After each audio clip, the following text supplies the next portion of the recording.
Today on the Morning Edition, no school buses running in Matsu for a second straight day, and people are asking what's driven this situation to this point. We'll break down the heart of the issue and what drivers are demanding. Plus, a new animal shelter in the works, and Fairbanks is undergoing some cost scrutiny, with critics calling it a puppy palace, while defenders insist it's necessary to take care of the animals properly. We'll share what both sides are saying. Later out with a bang, as they say, a school in Chicago closed out Black History Month with a play about the heroes of the Harlem Renaissance in truly inspiring fashion. We'll share the sights and sounds of the event as the Morning Edition starts now. Good Tuesday morning, everyone. Thanks for waking up with us today.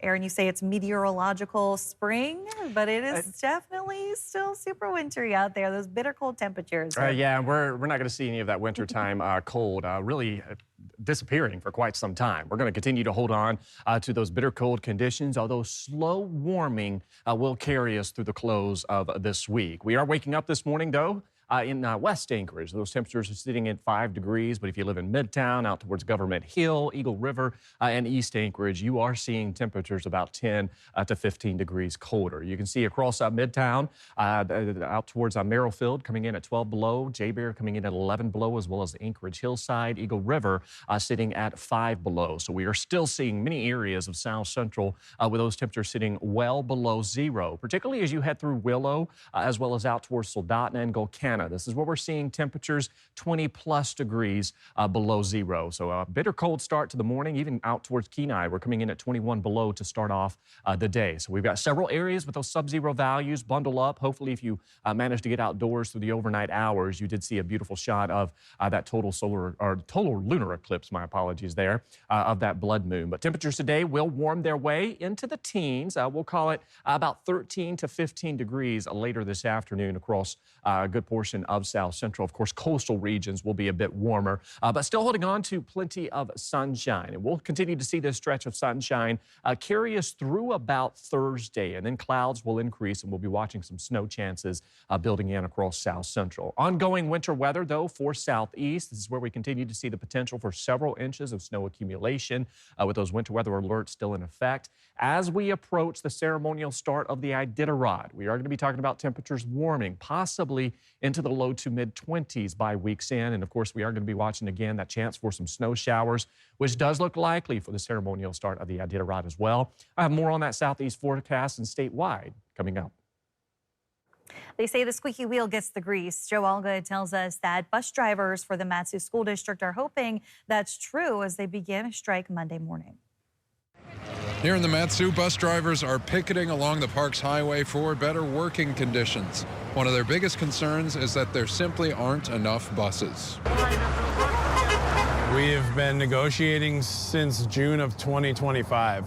We've made every effort to move this negotiations forward in a productive way, and obviously we've been unsuccessful.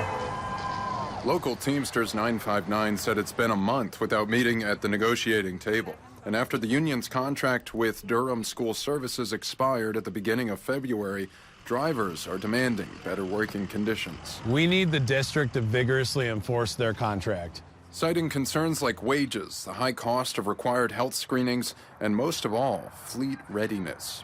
We've had a number of days since January where we haven't had enough buses to run all the routes. We've got drivers ready to go. We don't have the buses. Buses failing brake inspections, the drivers say, or seats burning due to faulty wiring. Those are just a few of the problems. We've got safety concerns with the buses. So for the foreseeable future, we understand that it's frustrating for the families of the Matsu Valley, and, it's something that it's frustrating for us. It's frustrating for our members, the employees of Durham. But the fact of the matter is that the community and the families of the Matsu Valley deserve better from their school bus provider.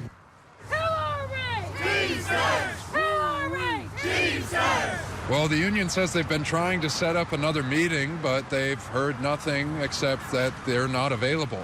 So as for right now, the wheels on this bus will not go round and round. Joe Allgood, Alaska's news source. We're still waiting to hear back from Durham School Services for a statement.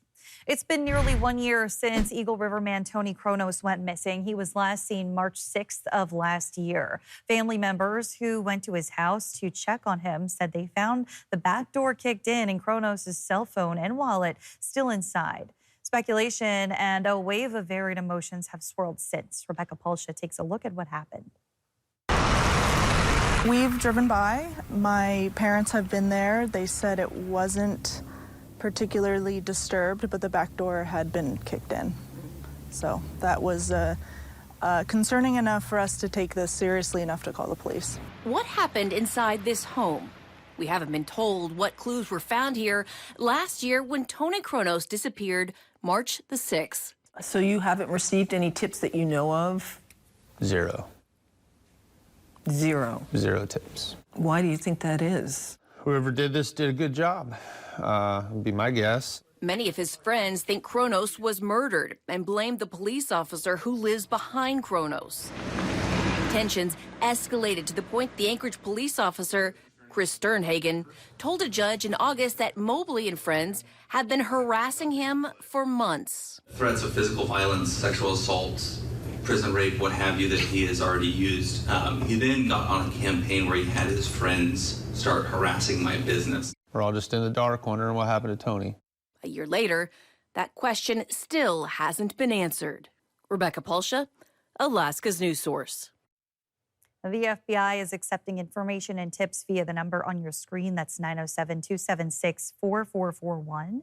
If you have any information that could help, you are encouraged to call. Todd Meadows, the newest crew member on The Deadliest Catch, has died while filming the Discovery series. Jace Bertrand spoke with Meadows' family to learn about his passion for fishing and his experiences crabbing in the Bering Strait. He didn't play with Tonka trucks or Legos. Todd had fishing poles. Todd Meadows was born to be outdoors. Todd got involved with fishing with me probably from the time he was 3.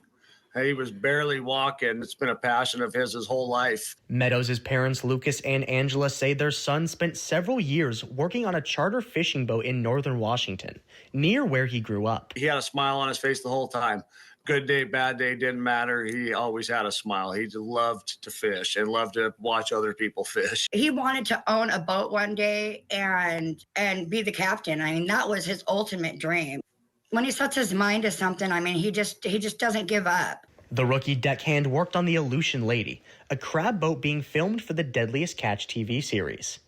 But his parents say the lights and cameras were never of interest. They would have to stop everything they were doing, refilm stuff just for the show, which really irritated him. He just wanted to work. The details of Meadows' death have not been released to the public at the time. But his captain, Rick Shelford, made an announcement Monday in a post to his Facebook, saying, quote, February 25th, 2026 was the most tragic day in the history of the Aleutian Lady on the Bering Sea. Todd will forever be a part of this boat, crew, and this brotherhood. Though we lost him far too soon, his legacy will live on through his children and in every memory we carry of him. In the weeks since, Meadows' family has been working to preserve his legacy. It never mattered what anybody had to say about him, good or bad. He wasn't out there to make friends. He wasn't out there to click with people. He was just out there to work and to do what he loved. He was 25 at the time of his death. Jace Bertrand, Alaska's news source. Well, as the April election nears, the talk Monday at the Anchorage Chamber of Commerce luncheon was all about the bonds that Anchorage voters will see on the ballot. Mayor Suzanne LaFrance and School District Superintendent Jarrett Bryant spoke at the meeting. At $79 million, the school district bond is the biggest on the ballot. There's also a one-time special tax levy proposed by the mayor to help offset ASD's $90 million budget deficit. The cuts the school district is facing are devastating to our community. No one wants to be in this situation. No one wants this for our kids. No one wants this for parents. No one wants this for educators. And as business leaders, you know this is bad for our economy. The superintendent says passing the special levy would allow the district to rehire at least 80 teachers, as well as allow class sizes to increase by 2 students instead of 4. Needed improvement or Puppy Palace, a replacement animal shelter for the Fairbanks North Star Borough, continues to gain traction. Some argue it's a waste of money. Adelmi Ruiz joins us now from the newsroom with that story. Adelmi. Kristen, in February, the Borough Assembly voted 7-2 to make the project's $33 million budget available this year. The borough put out a bidding opportunity for construction on Friday. Millions of dollars have already been spent scoping, designing, and buying land for the new building, along the old Richardson Highway near South Cushman Street. Supporters say the new shelter is necessary for the borough and will be better for the animals' health, while opponents say the price tag is too high. Some people are calling the planned facility an unnecessary puppy palace. To make a priority of $33 million going into an animal shelter when we have other buildings that are empty and, from my understanding, could have possibly been utilized, it really is not a proper way of us using taxpayers' money. That is not a luxury. That is not an extra bonus or gold-plated toilets or expensive hammers. Those are the things you need to keep an animal healthy and a shelter running in a way that this community has come to want. The bidding period ends April 7th. Between $27 and $28 million are budgeted for the construction. A critical lifeline for the unhoused in Fairbanks is staying open through the spring, thanks to a last-minute funding boost. The city of Fairbanks recently allocated $40,000 to the HopeLink Warming Center after the nonprofit warned it would have to close its doors on March 31st due to a funding shortfall. The center opened earlier than ever this October, but private donations couldn't keep pace with a client base that has quadrupled in just 3 seasons. Board Vice President Savannah Fletcher says it now averages 80 guests per night. And the fact that we take you as you are, you don't have to fill out paperwork, you don't have to prove anything, but just come into the warming center and escape the deadly cold. I think that's been really appealing for people who are trying to get back on their feet and can't navigate the bureaucracy of some other options. The center traditionally stays open through the end of April. The board is now looking for a more sustainable fundraising model as they begin planning for next winter. Kristen. All right, thanks, Adelmi. Still ahead today on the Morning Edition, Senator Dan Sullivan speaks in Anchorage on Arctic security. We'll share part of the vision of Alaska's role in national security coming up.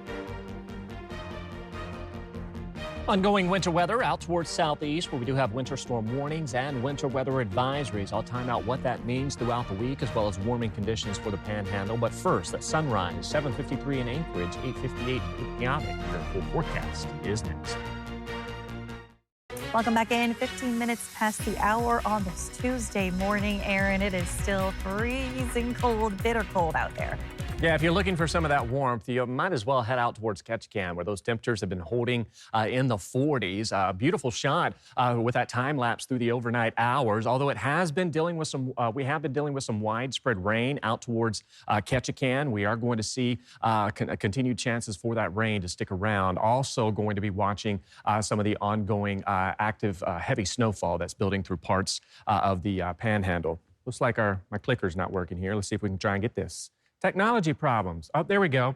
But you can see that time lapse throughout the overnight hours on into this morning. While we did see some of that rain lighten up, we will see that increased heavier rainfall that's going to build in across the Panhandle as we welcome in the day. Notice that visibility is reducing at times. So we've got rain out towards Ketchikan with temperatures in the 40s. As you head to the north, temperatures are sitting in the teens and the 20s with widespread snow. That rain-snow line that is through the southern Panhandle will slowly lift to the north as we welcome in the coming days. So Juneau and surrounding areas by about Wednesday night into Thursday, we will see a period of some wintry mix that's going to build into your area. So we do have some winter storm warnings as well as some winter weather advisories that remain in effect through today, if not into tomorrow. When it comes to those winter weather alerts that we do have for the Panhandle, that winter storm warning is for Glacier Bay to Juneau. That is until noon tomorrow for 10 to 13 inches of snow total accumulation with gusts to 40 miles per hour. Meanwhile, the winter weather advisory from Sitka, Cake, Petersburg, out towards Yakutat, That's until 3 p.m. this afternoon for storm totals of about 2 to 10 inches of snow accumulation. So we've still got several rounds of snow that will build in across southeast, not only from today and on through our Wednesday, but really the rest of this week. So there's that rain snow line somewhere along the southern panhandle, and then it's going to lift north as we head into the coming days. So again, by sometime Wednesday into Thursday, we will see some wintry mix as well as some rain beginning to build into parts of the central panhandle. And this back and forth transition will stay with us as afternoon highs do warm into the 30s and the 40s later this week, but overnight lows will still drop down near, if not below, freezing. So we'll kind of see that back and forth pattern between rain and rain snow. You can see by week's end, really around Thursday morning, areas of the southern panhandle will see that transition back to a wintry mix. So this is going to stay with us for the rest of this week as ongoing active weather will keep daily precipitation around. Now, by Thursday evening, we will see some dry breaks. But again, by Friday, we are going to see more moisture building in from the Gulf of Alaska. So when it comes to that snowfall accumulation, be prepared. Several inches still looks possible as we head through tonight on into Wednesday. You can see that heavier snowfall will stay with us, where we could pick up upwards of 10 inches, if not a foot of snow accumulation. Areas to the south, though, you can see where that snow accumulation doesn't look as promising. That's because that's where we're going to hold on to widespread rain. This is where we could see about 1 to 2 inches of that rain accumulation here over the next couple of days. So the southern panhandle, rain, central and northern panhandle holding on to some snow with a gradual transition to rain snow by week's end. Temperatures warming near 40, overnight lows near freezing. All right, thanks, Aaron. Senator Dan Sullivan was in Anchorage over the weekend for a field committee hearing on Arctic security. Augusta McDonald tells us the panel discussed new projects and the future of our national security, with Alaska playing a significant role due to our location. All dealing with the issue of Arctic infrastructure and having the build out of the Arctic that can support our military integrated together in Alaska. We're doing it, right? This is the biggest buildup of our military and infrastructure since World War II. Sullivan says joint Russian and Chinese incursions are increasing. The green are joint Russian-Chinese strategic bomber or naval task force operations. That's not happening anywhere else in America, only in Alaska. Port Director of Nome, Joey Baker, testified on the importance of the Deep Draft Port project currently underway.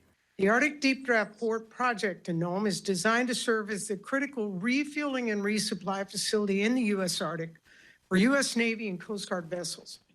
Without this vital maritime infrastructure, U.S. national security operations in the Arctic will be constrained, and the U.S. will fall further behind Russia and China, who are operating in the region with increasing persistence. Retired Air Force General Joe Ralston, who served in high-ranking roles across European Command, said it's time military presence in ADAC is reestablished. The U.S. must invest in infrastructure that supports a credible U.S. presence and strategic deterrence in the Arctic. In my opinion, this requires reopening Naval Air Facility ADAC and establishing a deepwater port in Nome. A need for increased U.S. Coast Guard resources was also discussed as the Coast Guard explores home porting several more icebreakers in Alaska. Augusta McDonald, Alaska's news source. Anchorage firefighters at Station 12 have a new reason to celebrate. They officially welcomed a brand new ladder truck into the fleet. Okay, come on in. Okay, let's go, man. Are you kidding me? The public was invited to the ceremony Monday and helped get the truck into its new home with the traditional push-in ceremony, a nod to the days of horse-drawn carriages. The $1.6 million rig was ordered back in 2022 and is packed with modern technology, including a 100-foot telescoping ladder and remote control capabilities. Thanks for listening to our podcast. Click subscribe so you can get the latest podcasts from Alaska's news source automatically.